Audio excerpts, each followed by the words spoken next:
5ই August ছাত্র জনতার ঐতিহাসিক গণ অভ্যুত্থানের পর দেশের রাজনীতিতে শুরু হয় নতুন মেরুকরণ।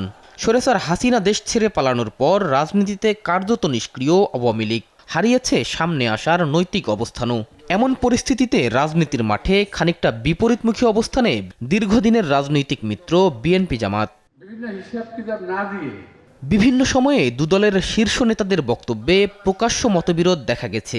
আগামী নির্বাচন অনুষ্ঠানের সময় নিয়ে বিএনপি ও জামায়াতের বিপরীতমুখী অবস্থান দুদলের বিরোধকে আরও স্পষ্ট করেছে।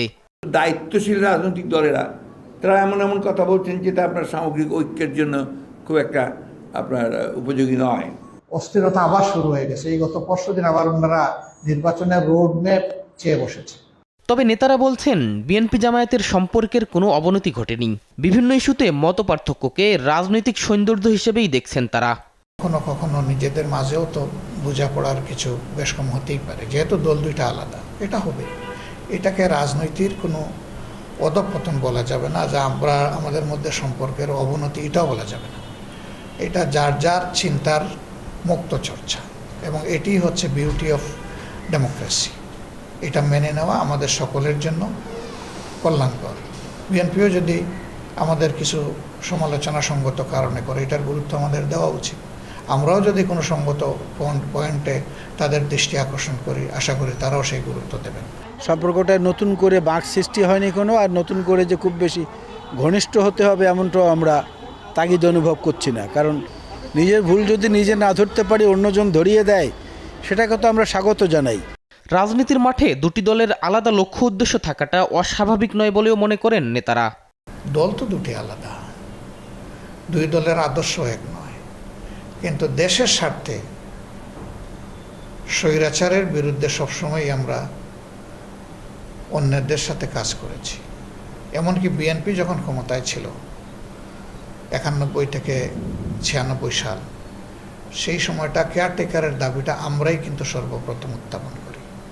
জামাত ইসলামী তো একটা সময়ে রাজপথে আওয়ামী লীগের সঙ্গে মিলে আমাদের বিরুদ্ধে আন্দোলনও করেছিল, আমাদের সরকারের বিরুদ্ধে। সংসদ থেকে আগাম পদত্যাগও করেছিল। আবার আমাদের সঙ্গে এসে আমাদের সঙ্গে মৈত্রী হয়ে তারা আবার আন্দোলনও করেছে আওয়ামী লীগ সরকারের বিরুদ্ধে। তো সব মিলিয়ে তাদের চলাচলের পথে বা যাতায়াতের পথে যে স্বাধীনতা, সেটাকে আমরা রুদ্ধ করতে চাইনি।